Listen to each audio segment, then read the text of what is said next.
Mammography is a wonderful technology, and it's really revolutionized the way that we diagnose and treat breast cancer. We're finding cancers earlier. We're able to treat it with much smaller operations, much less disfiguring operations.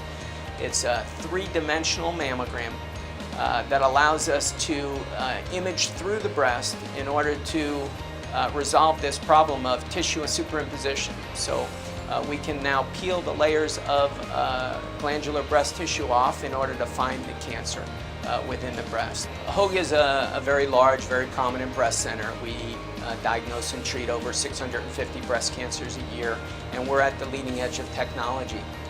The foundation at Hoag Hospital, specifically a group called Circle 1000, was asked if they would contribute so that we could bring this technology to Hoag, not only here in Newport Beach, but also in Irvine, so that more patients could benefit from it. And Circle 1000 were very generous in donations so that we could purchase this technology. We've been doing clinical trials, research on digital tomosynthesis for the past 2 years. We've known about the technology, we've known about how beneficial it is, and now for the first time we can make it available to our general public so that women can have more confidence in their mammograms. We can more reliably detect breast cancer early, save patients' lives. That's what this is all about. As one of the pioneers in tomosynthesis technology, I've been asked over the past several months to really travel the country talking about the technology.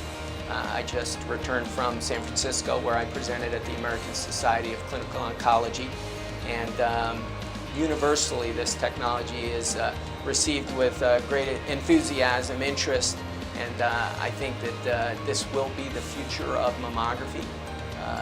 And I think that you will see this technology being adopted quite quickly at other centers throughout the country.